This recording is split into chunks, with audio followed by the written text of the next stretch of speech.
ప్రపంచంలో number 1 channel అయిన వాళ్ళు కూడా వాళ్ళ సమాచారాన్ని యూట్యూబ్ లింకుల ద్వారానే రిలీజ్ చేస్తూ ఉంటారు. ఎందుకనంటే ప్రతివాడు స్క్రీన్ ముందుకు రాడు, ప్రతివాడు శాటిలైట్ హక్కులు పొందలేడు, ప్రతివాడు వాటి కోసం చూడలేడు.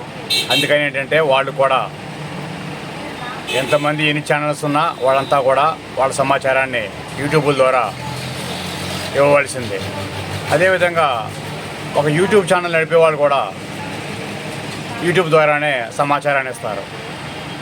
అయితే యూట్యూబ్ లింకు ఇచ్చేవాళ్ళు స్వల్పంగా 2-3 మాటలతో కట్టే కుట్టే తెచ్చా అన్న చందంగా వాడి సమాచారాన్ని ఇవ్వడం జరుగుతుంది.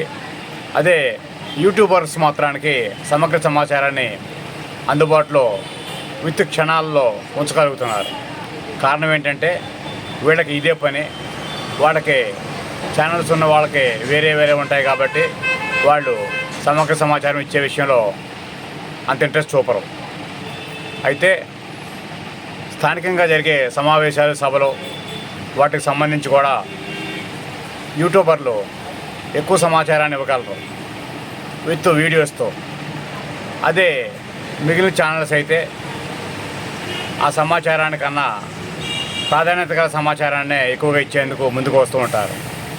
ఉదాహరణకు ఒక గ్రామంలో జరిగిన సంఘటన ఉన్నా లేకున్నా ప్రతి గ్రామంలో జరిగే కార్యక్రమాలు ఒకే పండుగకు సంబంధించి ఇవ్వాలన్నా వాళ్ళు ఇచ్చేది అత్యల్పంగా ఉంటుంది. అదే యూట్యూబర్లు అయితే ఒకరోజు లైవ్ ఇవ్వగలరు, లేకుంటే సమగ్ర సమాచారాన్ని పోస్ట్ చేయగలరు. ఈ తేడా చాలామందికి అవగాహన లేకపోవడం అనేది ఏంటంటే అంత ఇంట్రెస్ట్ చూపించకపోవడమే కారణమని చెప్పవచ్చు.